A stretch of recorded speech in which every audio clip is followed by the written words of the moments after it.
Halo guys, kembali lagi di Devina Story. Hari ini aku akan membahas wanita psikopat. Tapi sebelum masuk ke alur ceritanya, jangan lupa subscribe channel Devina Story ya. Terima kasih.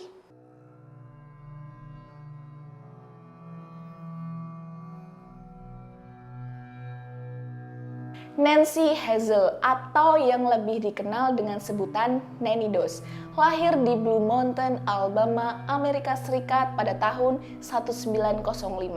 Nanny memiliki 5 saudara. Latar belakang keluarga Nanny pun merupakan keluarga yang sangat sederhana dan bisa dibilang merupakan keluarga yang sangat harmonis. Kehidupan Nanny dimulai sejak kelahirannya tahun 1905. Terlahir dari seorang petani di Blue Mountain, Alabama, Nanny tidak bersekolah, hanya di rumah dan mengerjakan pekerjaan rumah sampai membantu orang tuanya bertani. Lifestyle-nya Nanny pun dapat dikatakan sangat sederhana karena tidak pernah memakai make up ataupun pakaian yang bagus dan hobinya itu cuma satu, yaitu membaca novel romantis. Nanny sering membayangkan kehidupannya seperti novel yang dia baca, seperti membuat fairy tale-nya sendiri. Pada saat dia remaja, Nanny memiliki mimpi sederhana, yaitu hidup bahagia dengan suaminya. Pada usia 7 tahun, Nanny mengalami cedera kepala ketika naik kereta. Karena kejadian itu telah mengubah hidupnya selamanya. Karena kejadian itu, Nanny menjadi pribadi yang sangat pendiam dan pemalu. Nanny juga sering mengalami sakit kepala akibat dari kecelakaan tersebut. Hingga akhirnya pernikahan dimulai. Pada saat itu Nanny berusia 16 tahun dan menikahi pria yang baru dikenalnya selama 4 bulan. Pria tersebut adalah Charlie Beggs. Dari pernikahan itu dia memiliki 4 anak yang lahir dari tahun 1921 hingga 1927. Namun karena si Nanny ini belum siap lahir batin untuk menikah ya kan, karena Nanny ini masih sering mabuk-mabukan dan akhirnya berujung dengan perceraian. Dan akhirnya berujung dengan pernikahan yang berantakan. Dan secara mengejutkan lagi, diketahui 2 anaknya juga meninggal secara misterius pada tahun yang sama, padahal mereka semuanya sehat. Dan secara tidak kebetulan, kedua anaknya tersebut ternyata memiliki asuransi jiwa. Saat itu Nanny terlihat sangat berduka layaknya ibu yang kehilangan anaknya. Dan tidak terlihat satu orang pun yang mencurigai si Nanny ini. Sang suami pun mulai curiga, kok lihat si Nanny senang dan bahagia gitu ketika mendapatkan asuransi jiwa dari anaknya.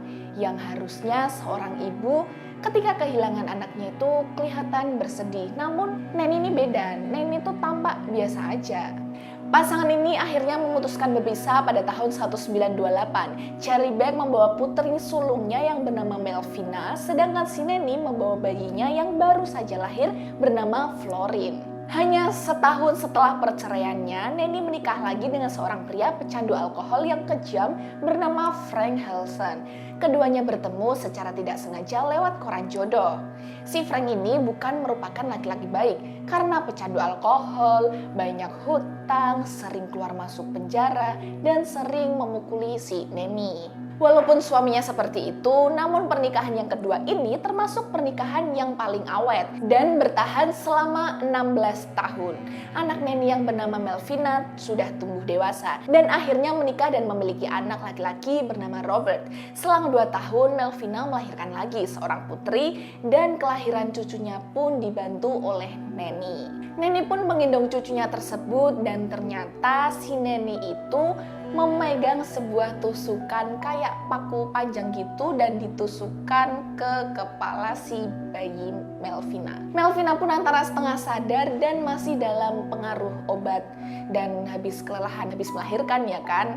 Dia pun tidak bisa berbuat apa-apa. Saat Melvina ini sudah sadar, dia dikasih tahu kalau anaknya itu sudah meninggal dunia. Melvina pun kaget dan panik mendengar anaknya meninggal secara mendadak dan misterius. Setelah membunuh cucunya sendiri, beberapa waktu kemudian Nanny membunuh suaminya yang tiba-tiba meninggal secara misterius karena keracunan makanan.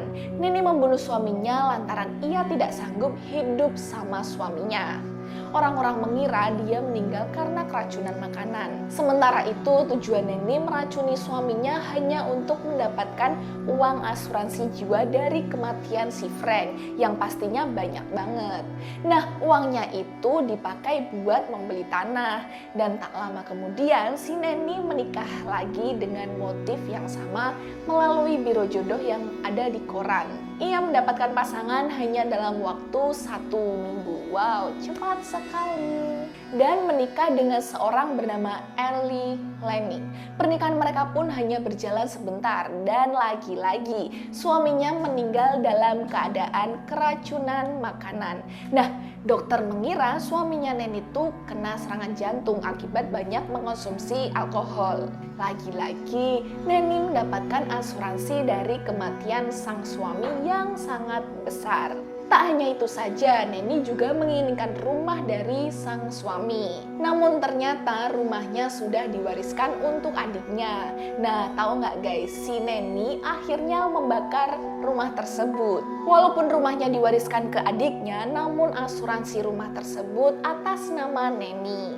Tak lama kemudian, dengan begitu cepat, Neni menikah lagi yang keempat kalinya dengan Richard Martin.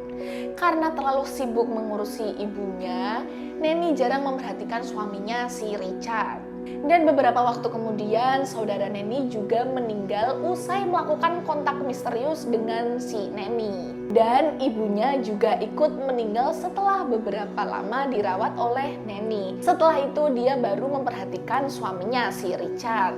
Sayangnya selama ini ternyata Richard selingkuh dengan wanita lain. Padahal Neni sangat mencintainya. Setelah mengetahui hal itu, Richard juga tiba-tiba meninggal secara misterius.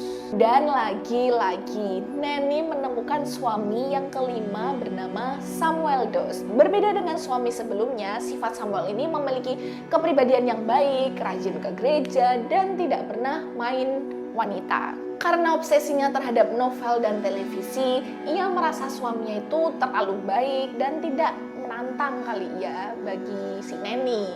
Alhasil, dia menaruh racun pada kuenya dan membuat Samuel dilarikan ke rumah sakit.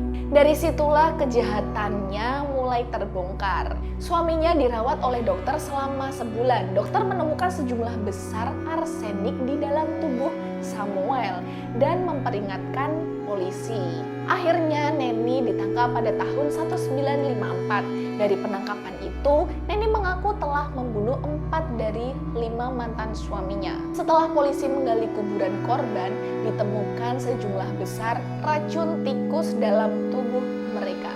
Ternyata bahan dapur itu mampu membunuh manusia tanpa ketahuan.